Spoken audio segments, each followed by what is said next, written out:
ಇಂತಹ ಈವೆಂಟ್ಗಳು ಎಷ್ಟು ಉಪಯೋಗ ಆಗುತ್ತೆ? ಯಾಕಂದ್ರೆ ಒಂದು ಸರಿ ಇದನ್ನೆಲ್ಲ ನೋಡಬೇಕಂದ್ರೆ ಕಷ್ಟ ಆಗುತ್ತೆ. 40-45ಕ್ಕೂ ಹೆಚ್ಚು ಇನ್ಸ್ಟಿಟ್ಯೂಷನ್ಸ್ ಇದೆ. ಹೇಗಿದೆ? ಹೇಗೆ ಅನ್ನಿಸ್ತಾ ಇದೆ? ಇದು ತುಂಬ ಅನುಕೂಲ ಆಗುತ್ತೆ. ಯಾಕೆಂದರೆ ಪ್ರತಿಯೊಬ್ಬರಿಗೂ ಎಲ್ಲ ಗೊತ್ತಿರುತ್ತೆ ಅಂತ ಏನಿಲ್ಲ. ಎಲ್ಲರಿಗೂ ಬಂದಮೇಲೆ ಒಂದ್ಸಲ ಒಂದು ಐಡಿಯಾ ಬರುತ್ತೆ. ಮುಂದೆ ಏನು ಮಾಡ್ಬೋದು, ಏನು ತಿಳ್ಕೊಬೋದು, ಮುಂದಕ್ಕೆ ಹೆಂಗೆ ಅಂತ ಸ್ವಲ್ಪ ಒಳ್ಳೆ ನಾಲೆಡ್ಜ್ ಆಗುತ್ತೆ. ಸ್ಟಾಲ್‌ಗಳಿಗೆ ಭೇಟಿ ಕೊಡ್ತಾ ಇದ್ದೀರಲ್ಲ, ಅವ್ರು ಹೇಗೆ ಹೇಳುವಂಥದ್ದು ಅವೆಲ್ಲ ಕೂಡ ನಿಮಗೆ ರೀಚ್ ಆಗ್ತಾ ಇದೆಯಾ? ಈಗ ಅವರು ಸ್ಟಾಲ್ಗಳಲ್ಲಿ ಪ್ರತಿಯೊಂದು ಹೇಳ್ತಿದ್ದಾರೆ. ಸ್ವಲ್ಪ ಎಲ್ಲ ಇಂಪಾರ್ಟೆಂಟ್ ಎಲ್ಲ ಗೊತ್ತಾಗ್ತಾ ಇದೆ.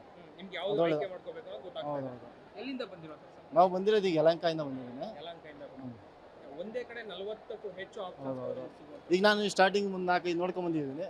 ಎಲ್ಲ ಒಂದ್ ಸ್ವಲ್ಪ ಎಲ್ಲ ಖುಷಿ ಆಗ್ತಾ ಇದೆ. ಮೇಡಮ್, ಈಗ ಒಬ್ರು ಪೇರೆಂಟ್ಸ್ ಆಗಿ ನೋಡೋರಿಗೆ ಇವತ್ತು ಈ ಈವೆಂಟ್ ಅನ್ನು ನೋಡ್ತಾ ಇದ್ರಿ, ಹೇಗೆ ಅನ್ನಿಸ್ತಾ ಇದೆ ನಿಮ್ಗೆ? ಈ ಥರ ನೋಡಿದ್ರೆ ಎಲ್ಲ ಕಾಲೇಜ್ಗೂ ನಾವು ಒಬ್ಬೊಬ್ಬರೇ ಓಡಾಡೋದು ಕಷ್ಟ ಆಗತ್ತೆ. ಬೆಂಗಳೂರಲ್ಲಂತೂ ಈ ಟ್ರಾಫಿಕಲ್ಲಿ ಅದು ಒಂದೇ ಕಡೆ ಇರೋದ್ರಿಂದ ತುಂಬ ಒಳ್ಳೆಯದಾಗತ್ತೆ. ಎಲ್ಲೂ ಗೊತ್ತಾಗತ್ತೆ, ಐಡಿಯಾ ಸಿಗುತ್ತೆ, ಯಾವ ಥರ ಕಾಲೇಜ್ಗಳಿದೆ. ಎಷ್ಟೊಂದು ಕಾಲೇಜ್ಗಳ ಹೆಸರೇ ಗೊತ್ತಿರಲ್ಲ. ಹೊಸದಾಗಿ ಬೇರೆ ಬೇರೆ ಹಳ್ಳಿಯಿಂದ ಬಂದವರು ಸುಮಾರಾಗಿ ಆರಾಮಾಗಿ ಎಲ್ಲ ಕಡೆ ಒಂದೇ ಕಡೆ ಓಡಾಡಿ ನೋಡ್ಕೊಂಡು ಹೋಗ್ಬೋದು. ಇದು ಸೆಂಟ್ರಲ್ ಪ್ಲೇಸ್ ಇರೋದ್ರಿಂದನೂ ನಮಗೆ ಒಳ್ಳೇದು ಅನಿಸುತ್ತೆ. ಎಲ್ಲನೂ ಹೇಗೆ ಅನ್ನಿಸ್ತು? ವಿಸಿಟ್ ಮಾಡಿದ್ರ ಸ್ಟಾಲ್ಗಳಿಗೆ? ಹಾಂ ಮಾಡಿದ್ವಿ.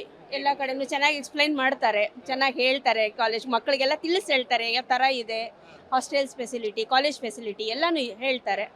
ಮಕ್ಕಳಿಗೆ ಐಡಿಯಾನೂ ಬರುತ್ತೆ, ಪೇರೆಂಟ್ಸ್ಗೂ ಗೊತ್ತಾಗತ್ತೆ, ಎರಡೂ ಗೊತ್ತಾಗತ್ತೆ.